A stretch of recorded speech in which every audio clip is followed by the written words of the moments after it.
Welcome to the first video of Sci-Facts. So what is the topic I'm going to be covering in my first video? That is dyscalculia.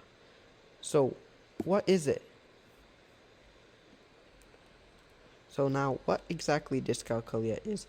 Dyscalculia is a development disorder that affects a person's ability with anything related to math as they really struggle with that. So that can be equations or like measuring or graphing, anything of the sorts. That can also it affects between 3 to 6% of the school population, but severeness in those cases can vary. And it is often called dyslexia with numbers because of the similar effects on a person. Next, we move on to what exactly part of the body does dyscalculia affect. It's a neuronal dysfunction located in the intraparietal sulcus. The intraparietal sulcus is located in the middle of the parietal lobe in the brain. This causes the intraparietal sulcus to show less activity and be less connected to other neuronal networks. It detaches itself from the greater brain.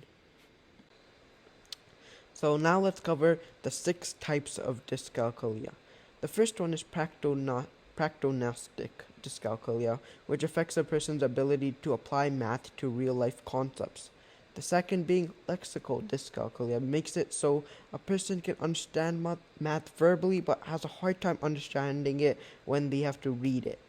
The third one is verbal dyscalculia, which causes people with this type to be okay with reading and writing numbers but have a hard time understanding it when it's presented verbally. Let's continue on. The fourth one is graphical dyscalculia, which leads to difficulty in writing mathematical symbols. They can understand math but struggle to express it. And the fifth one is operational dyscalculia, which affects one's ability during the calculation process. They find it difficult to manipulate numbers and symbols and just have stuff go the way they meant to do it. Lastly, we have ideagnostic dyscalculia, which leads to them finding it difficult to do mental math and conceptualizing math problems in their head. So let's move on to how the disability can affect someone. So how does this disability affect someone? It causes cognitive deterioration, which affects 5 main aspects of a person.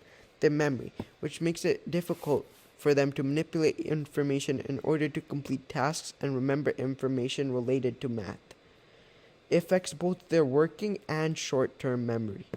So next, they also struggle to keep themselves on track and concentrated. The other 3, they face difficulty in planning, divided attention, processing speed. So what is planning exactly? Planning is they find it difficult to make sense of activities and anticipate outcomes.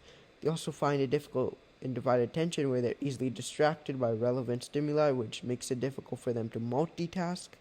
And lastly, we have processing speed, which is common in many different disorders, but mainly it means that they must put more time and energy into receiving and understanding and responding to information compared to anyone else. Let's continue on to challenges they need to overcome. Someone with dyscalculia must face a whole lot of different challenges every day that can vary depending on where they are, their age, and what type of dyscalculia they have. During preschool, struggle with learning how to count, accidentally writing numbers upside down, and they find it difficult to conceptualize the association of numbers to real-life situations. So imagine if you walked into a room and there were 2 cards on the floor. They wouldn't be able to associate those 2 cards on the floor with the number 2. They'll just see cards on the floor. So let's move on to elementary school. In elementary school, problems they may face is understanding mathematical structure, symbols, and vocabulary, doing math in their head, and often must use their fingers to count, and they find it difficult to comprehend between more and less important data. Continuing on, in high school, they have difficulty understanding graphs, formulas, measuring and visualizing the amount of something have, and the previously mentioned problems in preschool and elementary school. And then out of school, since we don't spend all their time in school, is they can face or they have a hard time driving since it's difficult for them to calculate speed and distance, staying oriented, following directions, telling the time on an analog clock, creating a budget, finding out what 20% of their bill is so they can give a tip, and remembering phone numbers. We keep moving forward. Some strategies to help someone with dyscalculia are, in the real world, modern technology has came and showed, given a lot of technology that can help people with dyscalculia overcome issues and problems they face, such as the digital clock, which they had hard time telling time on an analog clock. Now they have digital clocks which they can just read the time off of. Same with odometers. They have a hard time figuring out what speed they're traveling at. Now they have a machine telling them that the speed they're traveling at.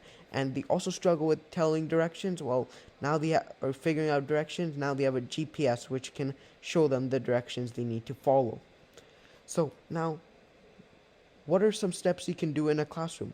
Giving a lot of practice, creating games out of it, personal connections, easy to follow steps, helping guide them along, and utilizing the strengths are all tips to help someone with dyscalculia learn.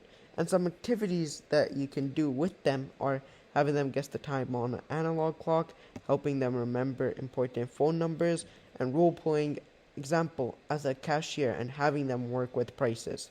All building their skills and helping them improve and practice on them. So some questions I want to pursue further and that you can also pursue are: how much the severeness of dyscalculia can vary? Are different types of dyscalculia more common than others, like lexical compared to verbal? Can someone with dyscalculia suffer from more than one? Why isn't dyscalculia talked about as much as dyslexia, even though they have similar amount of case numbers? And is it because the severeness of dyslexia is worse? And what other inventions that have been made that help someone with the dyscalculia in their life? So that concludes my presentation. If you have any questions, please leave them in the comments below and I can try my best to answer them.